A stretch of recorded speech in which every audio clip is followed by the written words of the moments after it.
చాలా సార్లు చాలా ప్రయత్నాలు చేసాం పైరసీని అరికట్టడానికి. కొన్ని సార్లు చిన్న చిన్న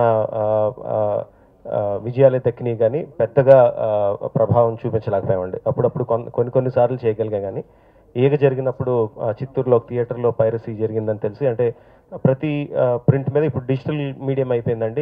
ఇంకా ఈజీ. ఎవ్రీ డిజిటల్ ప్రింట్ మీద వాటర్ మార్కింగ్ ఉంటుంది. సో ఎవరు ఎక్కడ పైరసీ చేసినా, ఏ థియేటర్లో పైరసీ చేసినా, ఏ టైంలో చేశారు, ఏ థియేటర్లో చేశారు, ఎన్ని గంటలకు చేశారు అనేది ఫోరెన్సిక్ రిపోర్ట్ వచ్చేస్తుందండి. సో థియేటర్లని మీద కేసులు పెట్టడం, థియేటర్లు క్లోజ్ చేయించడం is not something that we like to. అదేదో యుద్ధం కాదు. అందరం ఒక ఇండస్ట్రీ వాళ్ళమే. థియేటర్ యాజమాన్యమైనా, సినిమాలు తీసి మేమైనా సరే అందరం సినిమా ఇండస్ట్రీ వాళ్ళమే. బట్ అలాంటి పరిస్థితి తీసుకురాకుండా కొంచెం జాగ్రత్త తీసుకుంటారని, మీ ఆపరేటర్స్ ఎవరైతే ఉన్నారో వాళ్ళందరినీ కొంచెం జాగ్రత్తగా వార్నింగ్ ఇస్తారని, నైట్ షోస్ అయిపోయిన తర్వాత స్పెషల్ షో వేసుకొని ఇలాంటి ప్రయత్నాలు చేస్తారని తెలిసిందండి. క్యాబిన్ రూమ్కి లాక్లు వేసుకుంటారో అలాంటి జాగ్రత్తలన్నీ మీరే తీసుకొని ఎలాంటి పరిస్థితులు రాకుండా చేస్తారని థియేటర్ యాజమాన్యం వారందరికీ కూడా అభ్యర్థిస్తున్నానండి.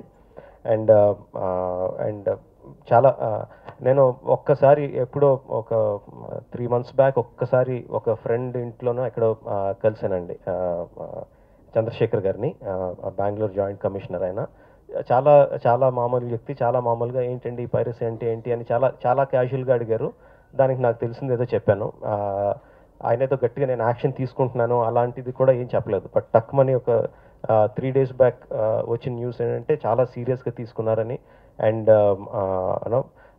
ఈ main hard core criminals, piracy చేసి క్రిమినల్స్ ఎవరైతే ఉన్నారో అలాంటి వాళ్ళని 9 మందిని అరెస్ట్ చేశారని, బెంగళూరు కమిషనర్ రెడ్డి గారు కూడా దానికి ఫుల్ సపోర్ట్ ఇచ్చారని, డీసీపీ రమేష్ గారు ఆయన టీం కూడా సహకరించారని. అంత సడన్గా ఒక వార్తలు వచ్చేసరికి we're surprised and so happy. Police వారి దగ్గర నుంచి అంత సపోర్ట్ ఉంటుందని ఊహించలేదు. So we're very very thankful to them. So that's about it. July 10th release అవుతుందండి. Hope you watch it in the theatre and enjoy it. Thank you very much. ఉలిక్కిపడి తెలుగువాడిని ఒక్కసారి చూసే సందర్భం మనకి 10వ తారీఖున వస్తుంది. అటువంటి సగర్వంగా మనం ప్రతి తెలుగువాడు సమర్పించే ఒక చిత్రం తెలుగులో రాబోతుంది.